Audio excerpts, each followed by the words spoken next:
ನಮಸ್ತೆ ಬಂಧುಗಳೇ, welcome to. ಎಲ್ಲರೂ ಹೇಗಿದ್ದೀರಿ? ಎಲ್ಲರೂ ಚೆನ್ನಾಗಿದ್ದೀರಾ ಅಂತ ನಂಬಿರ್ತೀನಿ. ನಾನು ಕೂಡ ಚೆನ್ನಾಗಿದ್ದೀನಿ. ಸ್ನೇಹಿತರೆ, ಏನು ಇವತ್ತು ಈ ಥರ ತೋರಿಸ್ತಾ ಇದ್ದಾರೆ? ಯಾವ ಅರಮನೆ ಅಂತ ಅನ್ಕೊಂತಿದ್ದೀರಾ? ಹೌದು, ಇದು ಮೈಸೂರಿನ ಲಲಿತಾ ಮಹಲ್. ಲಲಿತಾ ಮಹಲ್ ಮೈಸೂರಿನ 2ನೇ ಅರಮನೆ ಎಂದೇ ಪ್ರಖ್ಯಾತ ಪಡೆದಿದೆ. ತುಂಬ ಅಂದರೆ ತುಂಬ ಚೆನ್ನಾಗಿ, ತುಂಬ ಅಚ್ಚುಕಟ್ಟಾಗಿ ನಿರ್ಮಿಸಿದ್ದಾರೆ ಕೂಡ. ಇದು ತುಂಬ ಹಳೆ ಕಟ್ಟಡ. ಹಾಗೆ ತುಂಬ ಹಳೆ ಕಾಲದಲ್ಲಿ ಮೈಸೂರಿನ ನಾಲ್ಮುಡಿ ಕೃಷ್ಣರಾಜ ಒಡೆಯರು ಇದನ್ನು ಕಟ್ಟಿಸಿದ್ರಂತೆ.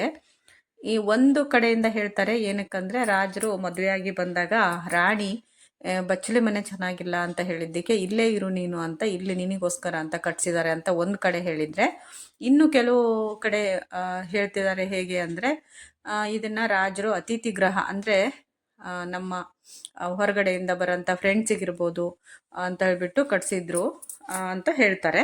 ಇದು ಮೈಸೂರು ಭಾಗದಲ್ಲೇ ಇದೆ, ಮೈಸೂರಲ್ಲೇ ಇದೆ. ಮೈಸೂರಿನ ಪೇಟೆಯಿಂದ ಒಂದು 11 ಕಿಲೋಮೀಟರ್ ಆಗುತ್ತೆ. ಇದು ಚಾಮುಂಡಿ ಬೆಟ್ಟಕ್ಕೆ ಹೋಗುವ ದಾರಿಯಲ್ಲೇ ಸಿಗುತ್ತೆ. ಹಾಗೆ ಇದನ್ನೊಂದು ಶುದ್ಧವಾದ ಬಿಳಿ ಬಣ್ಣದಿಂದ ಅಲಂಕಾರ ಮಾಡಿದ್ದಾರೆ. ತುಂಬ ಅಂದರೆ ತುಂಬ ಚೆನ್ನಾಗಿದೆ. ಹಾಗೆ ಪಂಚತಾರ ಹೋಟೆಲ್ ಅಂತ ಇವಾಗ ಏನು ಮಾಡಿದ್ದಾರೆ ಅಂದರೆ, ಪ್ರವಾಸೋದ್ಯಮ ಇಲಾಖೆ ಅಥವಾ ಪ್ರವಾಸೋದ್ಯಮ ಅಂತ ಇದೆಯಲ್ಲ ನಮ್ಮ ಗೌರ್ಮೆಂಟೇ, ಅದು ಒಂದು ಅವರು ಇವಾಗ ಪ್ರವಾಸೋದ್ಯಮದರಿಂದ ಅದನ್ನು ಪಂಚತಾರ ಹೋಟೆಲ್ ಆಗಿ ಪರಿವರ್ತನೆ ಆಗಿದೆ. ಇವಾಗ ಗೌರ್ಮೆಂಟಿಂದ ಅಲ್ವಾ ಎಲ್ಲ ಆಡಳಿತ, ಹಾಗಾಗಿ ಆದರೆ ತುಂಬ ಅಂದರೆ ತುಂಬ ಚೆನ್ನಾಗಿದೆ. ಇಲ್ಲಿ ಪಿಕ್ಚರ್ ಶೂಟಿಂಗು ಎಲ್ಲ ತುಂಬ ಆಗುತ್ತೆ. ಹಾಗೆ ದೊಡ್ಡ ದೊಡ್ಡ ಶ್ರೀಮಂತರು ಬಂದು ಉಳಿಯೋ ಅಂಥ ಹೋಟೆಲ್ಗಳು ಅಂತ ಹೇಳ್ಬೋದು. ಎಲ್ಲ ಸೌಲಭ್ಯ ಕೂಡ ಇದೆ ಇಲ್ಲಿ. ಟೆನ್ನಿಸು ಮತ್ತು ಕೇರಮ್ಮು ಎಲ್ಲ ಆಟಗಳು ಕೂಡ ಅಲ್ಲಿ ಇದೆ ಒಳಗಡೆ. ನೋಡಿ, ಇಲ್ಲಿ ಸುಮಾರು ಪಿಕ್ಚರ್ ಶೂಟಿಂಗ್ ಆಗಿದೆ. ಇಲ್ಲಿ ವಿಷ್ಣುವರ್ಧನ್ ಸರ್ದು ನೀವು ಯಜಮಾನ ಪಿಕ್ಚರ್ ಶೂಟಿಂಗ್ ಆಗಿದೆ. ಸುಮಾರು ನನಗೆ ನೆನಪಿರುವ ಅಷ್ಟೊಂದು ನೆನಪಿಗೆ ಬರ್ತಾ ಇಲ್ಲ ಇವಾಗ ಎಡಿಟ್ ಮಾಡಬೇಕಾದ್ರೆ. ನಾನು ಇಲ್ಲಿ ಇಲ್ಲಿ ಎಲ್ಲೂ ವಿಡಿಯೋ ಮಾಡ್ಕೊಳ್ಳೋ ಹಾಗಿಲ್ಲ. ವಿಡಿಯೋ ಮಾಡ್ಕೊಳ್ಳೋದಾದರೆ 11,000 ರೂಪಾಯಿನಷ್ಟು ಕೊಡಬೇಕು ಅಂತ ನಮ್ಗೆ ಹೇಳಿದರು. ಆದರೆ ನಾನು ಅದಕ್ಕೋಸ್ಕರ ಚೂರೇ ಅಂದರೆ ಒಂದು ಸ್ವಲ್ಪ ಒಬ್ಬರು ಮಾತ್ರ ಮಾಡ್ಕೊಳ್ಳಿ, ಸ್ವಲ್ಪ ಸ್ವಲ್ಪ ಮಾಡ್ಕೊಳ್ಳಿ, ಪೂರ್ತಿ ಇಲ್ಲ ಅಂತ. ಅಂದರೆ ನಮಗೆ ಹೇಗಿರುತ್ತೆ ಅಂದರೆ, ಯಾರು ಬೇಕಾದ್ರೂ ನೋಡ್ಲಿಕ್ಕೆ ಹೋಗ್ಬೋದು. ಎಂಟ್ರೆನ್ಸ್ ಫೀಸು 100 ರೂಪೀಸ್ ಇರುತ್ತೆ. 100 ರೂಪೀಸ್ ಕೊಟ್ಬಿಟ್ಟು ಎಂಟ್ರೆನ್ಸ್ ಫೀಸ್ ಕೊಟ್ಬಿಟ್ಟು ಹೋಗಿಬಿಟ್ರೆ ಎಲ್ಲ ಕಡೆ ನೋಡಿಕೊಂಡು ಬರ್ಬೋದು. ಆದರೆ ಫಸ್ಟ್ ಫ್ಲೋರಿಗೆಲ್ಲ ಹೋಗೋ ಹಾಗಿಲ್ಲ, ಗ್ರೌಂಡ್ ಫ್ಲೋರಲ್ಲಿ ಅಷ್ಟೇ ನೋಡಬೇಕು ಅಂತ ಹೇಳಿರ್ತಾರೆ. ನಾವು ಇದನ್ನು ಸ್ವಲ್ಪ ಸ್ವಲ್ಪ ಅಲ್ಲಿ ನನಗೊಬ್ಬರು ತುಂಬ ಪರಿಚಯದವರಿದ್ದರು, ಅಲ್ಲಿ ಸ್ಟೇ ಆಗಿದ್ದರು. ಅವರಿಂದ ಇಲ್ಲಿ ಒಳಗಡೆ ರೂಮ್ ಹತ್ರ ಎಲ್ಲ ಹೋಗಿ ಸ್ವಲ್ಪ ಮಾಡಿಕೊಂಡೆ ವೀಡಿಯೋನ. ತುಂಬ ಅಂದರೆ ತುಂಬ ಚೆನ್ನಾಗಿತ್ತು. ನಿಮಗೋಸ್ಕರ ರಿಸ್ಕ್ ತೊಗೊಂಡು ಮಾಡ್ಕೊಂಡಿದ್ದೀನಿ. ಯಾರು ಸಾಧಾರಣ ಲಲಿತ್ ಮಹಲು ವೀಡಿಯೋನ ಮಾಡ್ಲಿಕ್ಕೆ ಬಿಡೋದಿಲ್ಲ. ಇಲ್ಲಿ ನೋಡಿ, ಶೂಟಿಂಗ್ ಆಗ್ತಾ ಇತ್ತು. ಶೂಟಿಂಗ್ ಎಲ್ಲ ಮುಗಿದು ಅದನ್ನೆಲ್ಲ ಪ್ಯಾಕಪ್ ಮಾಡ್ಕೊಂಡು ಹೋಗ್ತಾರಲ್ಲ, ಆವಾಗ ಅಲ್ಲಿ ಓಪನ್ ಇತ್ತು. ಹಾಗಾಗಿ ಅಲ್ಲೆಲ್ಲ ಹೋಗಿ ನಾವು ವಿಡಿಯೋ ಮಾಡಿಕೊಂಡೆ. ಅದೇನೋ ನುಸುಳ್ಕೊಂಡು ಒಂಚೂರು ಪಟ್ಟ ಅಂತ ಹೋಗಿ ಮಾಡ್ಕೊಬಂದೆ. ಯಾರೇ ಇದನ್ನು ಸಂಬಂಧಪಟ್ಟವರು ನೋಡಿದರೆ ಫೈನ್ ಏನು ಹಾಕಬೇಡಿ. ಸಾರಿ, ನನಗೆ ಇದು ತುಂಬ ಇಷ್ಟ ಆಯಿತು. ಎಲ್ರಿಗೂ ಹೇಳೋಣ ಅಂತ ಇದನ್ನು ಮಾಡ್ಕೊಬಂದಿದ್ದೀನಿ ವೀಡಿಯೋನ, ಎಲ್ರಿಗೂ ತೋರಿಸೋಣ ಅಂತ. ನಿಜವಾಗ್ಲೂ ಇದಕ್ಕೆ ಶೂಟಿಂಗ್ ಮಾಡ್ತಾರಲ್ಲ, ಹಾಗಾಗಿ ಅದಕ್ಕೆಲ್ಲ ತುಂಬ ಅಮೌಂಟು ಅನಿಸುತ್ತೆ. ನಾವು ತುಂಬ ಕಡೆ ಏನೂ ಹೋಗಲಿಲ್ಲ, ಎಲ್ಲ ಕಡೆನೂ ಇನ್ನೂ ಅಂದರೆ ಪಂಚತಾರ ಹೋಟೆಲ್ ಅಂದರೆ ಗೊತ್ತಲ್ವ ನಿಮಗೆ ಎಷ್ಟು ಮೇಲಿರುತ್ತೆ ಅಂತ. ಆದರೆ ಶುದ್ಧವಾಗಿ ಕ್ಲೀನಾಗಿ ಅಷ್ಟು ಚಂದವಾಗಿ ಇಟ್ಟಿದ್ದಾರೆ. ಚಂದವಾಗಿ ಅಂದರೆ ಇವಾಗ ಕಟ್ಟಿದಾರೇನೋ ಅನ್ಬೇಕು. ಆ ಟೈಲ್ಸ್ ಎಲ್ಲ ಯಾವುದೋ ಕಾಲದ್ದಂತೆ, ಅದು ಎಷ್ಟೋ ನೂರಾರು ವರ್ಷದ್ದು.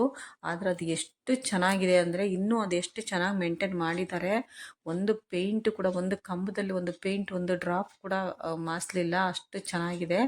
ಅದು ಅಂದರೆ ರೀಪೇಂಟ್ ಎಲ್ಲ ಮಾಡಿರ್ತಾರೆ ಅನ್ಕೊತೀವಿ ಅಲ್ವಾ, ಎಲ್ರಿಗೂ ಗೊತ್ತಿರೋಂಥ ಕಾಮನ್ ವಿಷಯ ಅದು. ಅದು ಎಷ್ಟು ಚೆನ್ನಾಗಿದೆ ಅಂದರೆ, ಅದು ತುಂಬಾ ಅಂದರೆ ತುಂಬ ಖುಷಿಯಾಯಿತು ನೋಡಿಬಿಟ್ಟು. ಹಾಗಾಗಿ ಪಟ ಪಟ ಪಟ ಅಂತ ಒಂದು ವಿಡಿಯೋ ಮಾಡ್ಕೊಂಬಿಟ್ಟೆ. ಗೊತ್ತಿರುತ್ತೆ ಅವರಿಗೆ, ಮಾಡ್ಕೋಬೇಡಿ ವಿಡಿಯೋ ಅಂತಾರೆ. ಸಂಕ್ಷಿಪ್ತವಾಗಿ ಅಂದರೆ ಡೀಟೇಲ್ ಆಗಿ ವಿಡಿಯೋ ಮಾಡ್ಕೊಳಕ್ಕೆ ಹೋಗಲಿಲ್ಲ ಅಷ್ಟೇ. ಸ್ವಲ್ಪ ಸ್ವಲ್ಪ ಮಾಡ್ಕೊಂಬಂದೆ. ಅದು ಎಷ್ಟು ಚೆನ್ನಾಗಿದೆ. ನೀವು ಯಾರು ಹೋದರೆ, ಯಾರಿಗಾರು ಹೋಗಬೇಕು ಅನಿಸಿದರೆ, ಹೋಗೋಕ್ಕೆ ಅವಕಾಶ ಇದ್ದರೆ ಹೋಗಿ ನೋಡ್ಕೊಂಬನ್ನಿ. ಹಾಗೆ ಇಲ್ಲಿ ನೋಡಿ, ಇಲ್ಲಿ ನಿಂತಿದ್ದೀನಲ್ಲ ನಾನು, ಇಲ್ಲೇ ಪ್ರೇಮ ಚಂದ್ರಮ ಕೈಗೆ ಸಿಗುವುದೇ ಹೇಳೆ ತಂಗಾಳಿ ಅಂತ ಇಲ್ಲೊಂದು ಪಿಕ್ಚರ್ ತೆಗೆದಿದ್ರಲ್ಲ, ಇದು ಯಜಮಾನ, ಆ ಹಾಡಲ್ಲಿಂದ ಹೇಳ್ಕೊಂಬರ್ತಾರೆ ನೋಡ್ರಿ ವಿಷ್ಣುವರ್ಧನ. ಅದು ಮತ್ತು ಇದು ರೂಮ್ ಅಷ್ಟೇ ತುಂಬ ಅಂದರೆ ತುಂಬ ಚೆನ್ನಾಗಿರುತ್ತೆ. ಫಸ್ಟ್ ಪ್ರೈಸೇ ಇಲ್ಲಿ ಒಂದು ದಿನಕ್ಕೆ, ಒಂದು ನೈಟಿಗೆ, ಒಂದು ಡೇ ಅಂದರೆ 24 hours ಅಂತ ಇರುತ್ತಲ್ವ, ಅದಕ್ಕೆ 6,000 ಅಂತೆ. ಇಲ್ಲಿ ನಮ್ಗೆ ಪರಿಚಯದವರೊಬ್ಬರು ರೂಮಲ್ಲಿದ್ದರು, ಅವರು ಹೊರಟಿದ್ರು, ಬನ್ನಿ ಅಂತ ಕರೆದ್ರು ಅವರು ನಮಗೆ. ನಾನು ಹೋಗಿದ್ದಕ್ಕೂ ನನ್ನ ಪರಿಚಯದವ್ರು ಸಿಕ್ಕಿದ್ದಕ್ಕೂ ಸರಿ ಆಯಿತು, ಖುಷಿ ಆಯಿತು. ನಮಗೆ ಬೇಕಾದರೆ ಒಬ್ಬರು ಸಿಕ್ಕಿದ್ರು, ಹಾಗಾಗಿ ಅಲ್ಲೆಲ್ಲ ನೋಡಿಕೊಂಡು ಹಾಗೆ ಬಂದ್ವಿ. ಅವ್ರು ಹೊರಡ್ಲಿಕ್ಕೆ ರೆಡಿ ಆಗ್ತಾ ಇದ್ರು, ಹಾಗಾಗಿ ನಾವು ಅವ್ರ ರೂಮ್ನ ಚೆಕ್ಔಟ್ ಮಾಡ್ತಿದ್ರಲ್ಲ ಅವರು, ಫ್ಯಾಮಿಲಿ ಎಲ್ಲ ಉಳ್ಕೊಂಡಿದ್ರು, ಚೆಕ್ಔಟ್ ಮಾಡ್ತಿದ್ರು, ಚೆಕಪ್ ಅಲ್ಲ ಚೆಕ್ಔಟ್ ಮಾಡ್ತಾಯಿದ್ರು. ಆವಾಗ ನಾವು ಅಲ್ಲಿ ಹೋಗಿ ನೋಡಿ, ಮೇಲ್ಗಡೆಯಿಂದ ಆ ರೂಮಿಂದ ಕೆಳಗಡೆ ಸ್ವಿಮ್ಮಿಂಗ್ ಪೂಲ್ ಎಷ್ಟು ಚೆನ್ನಾಗಿ ಕಾಣ್ತಾ ಇದೆ. ನಾನು ಅದರ ಹತ್ತಿರದಿಂದನೂ ಹೋಗಿ ತೋರಿಸ್ತೀನಿ ನಿಮಗೆ. ಸ್ವಿಮ್ಮಿಂಗ್ ಪೂಲ್ ಇರ್ಬೋದು, ಇಷ್ಟೇ ನೋಡಿ. ವಾಶ್ರೂಮ್ ಎಷ್ಟು ಚೆನ್ನಾಗಿದೆ ಅಂದರೆ, ಇದು ವಾಶ್ರೂಮ್ ಇದು. ನಾನು ವಾಶ್ರೂಮಿಗೇನು ಇದು ಯೂಸ್ ಮಾಡ್ಕೊಂಡಿಲ್ಲ, ಬಟ್ ಫೋಟೋ ತಗೊಂಡೆ ಅಷ್ಟೇ, ವೀಡಿಯೋ ಮಾಡಿಕೊಂಡೆ. ತುಂಬ ಅಂದರೆ ತುಂಬ ಚೆನ್ನಾಗಿಟ್ಟಿದ್ದಾರೆ, ಅಷ್ಟು ಚೆನ್ನಾಗಿದೆ, ಅದ್ಭುತವಾಗಿದೆ. 6,000 ರೂಪಾಯಿ ಹೋದರೂ ಪರವಾಗಿಲ್ಲ, ಒಂದಿನ ಇದ್ದು ಬರೋಣ ಅನ್ನೋ ಹಾಗಿದೆ, ಅಷ್ಟು ಚೆನ್ನಾಗಿದೆ. ಹಾಗೆ ನಾವು 100 ರೂಪೀಸ್ ಕೊಟ್ಟು ಬಂದ್ವಲ್ಲ ಒಳಗೆ, ಅದಕ್ಕೆ ಒಂದು ಕಾಫಿ ಕೊಡ್ತಾರೆ, ಒಂದು ಲಾಸ್ಟಿಗೆಲ್ಲ ನೋಡ್ಕೊಂಡು ಬರುವಾಗ ಕಾಫಿ ಕೊಡ್ತಾರೆ. ಕಾಫಿ ಕುಡಿದು ಬಿಸ್ಕೆಟು ಕಾಫಿ ಕೊಡ್ತಾರೆ. ಚೆನ್ನಾಗಿತ್ತು ಕಾಫಿ ಬಿಸ್ಕೆಟು. ಜನ ಎಲ್ಲ ಸ್ವಲ್ಪ ಕಡಿಮೆ ಆದರು, ಆದರೆ ಫೋಟೋ ತೆಗೆಸ್ಕೊಳ್ಳೋಕೆ ನೂಕು ನುಗ್ಲು ಮಾಡ್ತಿರ್ತಾರೆ. ಅಂದರೆ ಅಂಥ ನೂಕು ನುಗ್ಲಿಲ್ಲ, ಯಾಕಂದರೆ ದುಡ್ಡು ಕೊಟ್ಟು ಬರಬೇಕು, ಮತ್ತು ಸ್ವಲ್ಪ ಹೊರಗಿದೆಯಲ್ಲ ಮೈಸೂರು ಸಿಟಿಯಿಂದ ಸ್ವಲ್ಪ, ಹಾಗಾಗಿ ಸಿಟಿನೇ ಅಂದರೆ ಬಸ್ ಸ್ಟ್ಯಾಂಡಿಂದ ಸ್ವಲ್ಪ ದೂರ ಇದೆ ಅಷ್ಟೇ, 11 ಕಿಲೋಮೀಟ್ರ್ ಏನೋ ಆಗುತ್ತೆ. ಅಲ್ಲಿಂದ ನೋಡಿ ಗಾರ್ಡನು, ಅದು ಎಷ್ಟು ಚೆನ್ನಾಗಿ ಮಾಡಿದ್ದಾರೆ. ಸ್ವಿಮ್ಮಿಂಗ್ ಪೂಲ್ ಏರಿಯಾ ಭಾರಿ ಚೆನ್ನಾಗಿಟ್ಟಿದ್ದಾರೆ. ಒಂದು ಗಿಡಗಳನ್ನೆಲ್ಲ ನಾವು ಅಷ್ಟು ಚೆನ್ನಾಗಿಟ್ಟಿದ್ದಾರೆ, ಅಷ್ಟು ಕಟಿಂಗ್ಸ್ ಎಲ್ಲ ತುಂಬ ಅಂದರೆ ತುಂಬ ಚೆನ್ನಾಗಿದೆ, ಶುದ್ಧವಾದ. ನಾವು ಹೋದಾಗ ಮಳೆ ಕೂಡ ಇರಲಿಲ್ಲ, ಮಳೆ ಇಲ್ದದ್ದು ಕೂಡ ನಾವು ಅದೊಂದು ನಮಗೊಂದು ಬೆನಿಫಿಟ್ಟು. ಏನಂದರೆ ಒಂದು ನಾವು ಫೋಟೋ ತಕ್ಕೊಂಡು ವೀಡಿಯೋ ಮಾಡಿಕೊಂಡು ಬರಲಿಕ್ಕೆ ಆಯಿತು. ಫ್ರೆಂಡ್ಸ್ ಎಲ್ಲ ಸೇರಿಕೊಂಡು ಎಷ್ಟು ಫೋಟೋ ತಗೊಂಡ್ವಿ. ಆಮೇಲೆ ಬಂದರು ಸೆಕ್ಯೂರಿಟಿಗಳು, ಎಷ್ಟೋ ತನಕ ಇದ್ದೀರಾ, ನಡೀರಿ ಜನ ಇಲ್ಲ ಅಂತ ಬಿಟ್ಟಿದ್ವಿ, ನಾವು ನೋಡೇ ಇಲ್ಲ ನೀವು ಇಲ್ಲಿ ಬಂದಿದ್ದು ಅಂತ ಬೈದರು ನಮಗೆ. ಬೈದರು ಅಂದರೆ ಸಾಕು ನಡೀರಿ, ಎಷ್ಟೊತ್ತು ತಕ್ಕೊತೀರಾ ಅಂತ ಹೇಳಿದರು. ಅವ್ರು ಹೇಳೋಕ್ಕಿಂತ ಮುಂಚೆ ನಾವು ಹೊರಟಿದ್ವಿ, ಅಷ್ಟೊತ್ತಿಗೆ ಅವ್ರು ಬಂದರು. ಒಂದು ನಗ್ತಾಯಿದ್ರು ಅವರು ಕೂಡ. ಅಂದರೆ ಎಲ್ಲರೂ ಅಷ್ಟೇ ಅಲ್ವಾ, ಅಲ್ಲಿ ಹೋದವ್ರು ಎಲ್ಲರೂ ಅದೇ. ಇನ್ನೂ ತುಂಬ ಜನ ಬಂದಿದ್ದರು, ಅವರೆಲ್ಲ ಇಲ್ಲಿ ಸ್ವಿಮ್ಮಿಂಗ್ ಪೂಲಿಂದು ರೆಸ್ಟ್ ಮಾಡಲಿಕ್ಕೆ ಚೇರೆಲ್ಲ ಹಾಕಿಟ್ಟಿರ್ತಾರಲ್ಲ, ಅದ್ರ ಮೇಲೆಲ್ಲ ಕೂತ್ಕೊಂಡು ಫೋಟೋ ತೆಕ್ಕೊಂಡು ಮಲ್ಕೊಂಡು ಕೂತ್ಕೊಂಡು ಫೋಟೋ ತೆಕ್ಕೊಂಡು ಹೋದರು. ಅಂದರೆ ಇದು ಯೂಸ್ ಮಾಡ್ಕೊಳ್ಳಿ ಅಂತಾರೆ ಮಾಡಿದ್ದಾರೆ, ಎಲ್ರಿಗೂ ಯೂಸ್ ಆಗಲಿ ಅಂತ. ನಾನು ಸುಮ್ಮನೆ ನೋಡ್ಕೊಂಡು ಒಂದು ರೌಂಡ್ ಬಂದೆ. ಓಡಿ ಟೈಮ್ ಆಗಿದೆ, ಹೋಗೋಣ ಅಂತಿದ್ರು. ನಂದೊಂದು ವೀಡಿಯೋ ಮಾಡ್ಕೊಳ್ಳೋದು ನಿಮಗೋಸ್ಕರ. ಯಾರೆಲ್ಲ ನನ್ನ ಚಾನಲ್ ಹೊಸ್ದಾಗಿ ನೋಡ್ತಿದ್ದೀರಾ, ಪ್ಲೀಸ್ ಸಬ್ಸ್ಕ್ರೈಬ್ ಮಾಡ್ಕೊಂಡು ನೋಡಿ.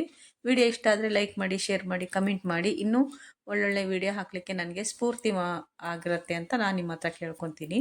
Thank you so much video ನೋಡಿದ್ದಕ್ಕೆ. ಅಲ್ಲಿಂದ ನಾವು ನೋಡಿ ಹೀಗೆ ಬಂದ್ವಿ. ಅದು ಸ್ವಿಮ್ಮಿಂಗ್ ಪೂಲ್ ಎಷ್ಟು ಚೆನ್ನಾಗಿದೆ ಅಂದರೆ, ಒಂದು ವಿಶಾಲವಾದ ಸ್ವಿಮ್ಮಿಂಗ್ ಪೂಲು, ಹಾಗೆ ಅಷ್ಟೇ ನೀಟಾಗಿ ಇಟ್ಟಿದ್ದಾರೆ. ಎಲ್ಲ ಒಂದೇ ಒಂದು ಸೂಜಿಯಷ್ಟು ಕಸನೂ ಇಲ್ಲ, ಅಷ್ಟು ಕ್ಲೀನ್ ಇಟ್ಟಿದ್ದಾರೆ. ಕಾರ್ ಎಂಜಿನು ಅಷ್ಟೇ ಎಷ್ಟು ಚೆನ್ನಾಗಿದೆ ನೋಡಿ. ಇಲ್ಲಿ ಇವ್ರು ನಮ್ಮ ಫ್ರೆಂಡು, ಅಲ್ಲಿ ಅವರು ಕುತ್ಕೊಂಡಿದ್ರು, ಎಲ್ಲರೂ ಕುತ್ಕೊಂಡು ಅಲ್ಲಿ ಮೇಲೆ ಫೋಟೋಲ್ಲಿ ತೆಕ್ಕೊಂಡು ಹೋದರು. ಎಲ್ಲ ಫ್ರೆಂಡ್ಸಿಂದು ಫೋಟೋ ತೆಗಿಯೋದು, ವೀಡಿಯೋ ಮಾಡೋದು, ನಮ್ದು ಅದೇ ಕೆಲಸ. ವೀಡಿಯೋ ಮಾಡು, ಫೋಟೋ ತೆಗಿ, ನೋಡು, ಎಂಜಾಯ್ ಮಾಡು. ಖುಷಿ ಆಯಿತು ಮಾತ್ರ. ನಮ್ಮ ಫ್ರೆಂಡ್ ಕರ್ಕೊಂಡು ಹೋಗಿದ್ದಕ್ಕೂ ಸಾರ್ಥಕ ಆಯಿತು ಅಂತ ನನಗನ್ನಿಸ್ತು. ಯಾರ್ಯಾರು ನೋಡಿದ್ದೀರಾ ಲಲಿತ ಮಾಲು ಅಂತ ನನಗೆ ಕಮೆಂಟಲ್ಲಿ ಹಾಕಿರಿ. ನೋಡದೇ ಇದ್ದವರು ಹೋಗಿ ಒಮ್ಮೆ ಸಾಧ್ಯವಾದರೆ ಹೋದರೆ ನೋಡ್ಕೊಂಬನ್ನಿ. ನೋಡ್ಕೊಂಬಂದವ್ರು ಹೇಳಿ ನನಗೆ, ನೋಡ್ಕೊಂಬಂದಿದ್ದೀನಿ ಅಂತನಾದ್ರು ಕಮೆಂಟ್ ಹಾಕಿ, ಅಥವಾ ನೋಡ್ಕೊಂಬರ್ತೀನಿ ಅಂತನಾದ್ರು ಕಮೆಂಟ್ ಹಾಕಿ. ತುಂಬ ಚೆನ್ನಾಗಿದೆ. ಲಲಿತಾ ಮಹಲ್ ಅಂತ ಹೆಸರಿಟ್ಟಿದ್ದು ನೋಡಿದರೆ, ನಾನು ಫಸ್ಟ್ ಒಬ್ರು ಹೇಳಿದ್ರಲ್ಲ ಲಲಿತಾ ಮಹಲ್ ಅಂತ, ಲಲಿತಾ ರಾಣಿ ಅಂತ ಒಬ್ಬರಿದ್ರು, ಅವರಿಗೋಸ್ಕರ ಕಟ್ಟಿದ್ದು ಅಂತ, ಅದಕ್ಕೆ ಲಲಿತಾ ಮಹಲ್ ಅಂತ ಹೆಸರಿಟ್ಟರು ಅಂತ. ಅದು ನಿಜನೋ ಇದು ನಿಜನೋ ಗೊತ್ತಿಲ್ಲ. ಅತಿಥಿ ಗೃಹವಾಗಿ ಅಂದರೆ ಗೆಸ್ಟ್ ಹೌಸ್ ಆಗಿ ಕಟ್ಟಿದ್ದಾರೆ ಅಂತ ಇನ್ನೊಬ್ರು ಅಂದರು. ನಾನು ಅಲ್ಲಿ ಕೇಳಿದೆ, ನೀವು ಅಲ್ಲಿ ಹೋಗಿ ಅದರಲ್ಲಿ ನೋಡಿ ಇದರಲ್ಲಿ ನೋಡಿ ಅಂದರು, ಎಲ್ಲೂ ಬರಲಿಲ್ಲ. ಅದು ಏನೇನೋ ಬರುತ್ತೆ, ಅದಕ್ಕೆ ನನಗೆ ತಿಳಿದಷ್ಟು ನಾನು ಹೇಳಿದ್ದೀನಿ. ಗೊತ್ತಿಲ್ಲ, ತಪ್ಪಾಗಿದ್ದರೆ ಸಾರಿ, ಕ್ಷಮಿಸಿ. ಹಾಗೆ ಇಲ್ಲಿ ಮಾಡ್ಕೊಂತ ಹಾಗೆ ಬಂದೆ, ಹೊರಗಡೆ ಬಂದ್ವಿ. ಬಂದು ಅಲ್ಲೊಂದು ಸ್ವಲ್ಪ ಫೋಟೋ ಎಲ್ಲ ತೆಕ್ಕೊಂಡು ಹೋಗೋಣ ಅಂತ. ನೋಡಿ ಎಷ್ಟು ಚೆನ್ನಾಗಿದೆ. ಮಳೆ ಮೋಡ ಆಯಿತು ಅಷ್ಟೊತ್ತಿಗೆ, ನಾವು ಛತ್ರಿ ಬೇರೆ ತೊಗೊಂಡು ಹೋಗಿರಲಿಲ್ಲ. ಮಳೆ ಮೋಡ ಆಯಿತು, ಹೋಗೋಣ ಅಂದ್ಕೊಂಡು ಹೊರಗೆ ಬಂದ್ವಿ. ನಾನು ಸ್ವಲ್ಪ ರಿಸ್ಕ್ ತೊಗೊಂಡೆ, ಒಳಗಡೆ ಎಲ್ಲ ಹೆದರ್ಕೊಂಡೆ ವೀಡಿಯೋ ಮಾಡಿಕೊಂಡೆ. ಯಾಕೆ ಅಂದರೆ ಬೈದರೆ ಮತ್ತು ಚೆನ್ನಾಗಿರಲ್ಲ ಅಲ್ಲ, ಒಂಥರ ಹಾಗೆಲ್ಲ ಬೈಸ್ಕೋಬಾರ್ದು, ಅನ್ಸ್ಕೊಂಡೆಲ್ಲ ಮಾಡಬಾರ್ದು ಅಂತ. ಹಾಗೆ ಸ್ವಲ್ಪ ಮಾಡ್ಕೊಂಡಿದ್ದರಿಂದ ಯಾರೂ ಏನೂ ಬೈಲಿಲ್ಲ, ಏನೂ ಅನ್ನಲಿಲ್ಲ. ಯಾಕಂದರೆ ಅವ್ರಿಗೆ ಗೊತ್ತಾಗಲಿಲ್ವೋ ಅಥವಾ ಪರವಾಗಿಲ್ಲ, ಅದೆಲ್ಲ ನೋಡ್ತಿರ್ತಾರೆ. ಸಿ ಸಿ ಕ್ಯಾಮ್ರಾ ಎಲ್ಲ ಇರುತ್ತಲ್ಲ. ಬಾಯ್, ಥ್ಯಾಂಕ್ ಯು ಸೋ ಮಚ್.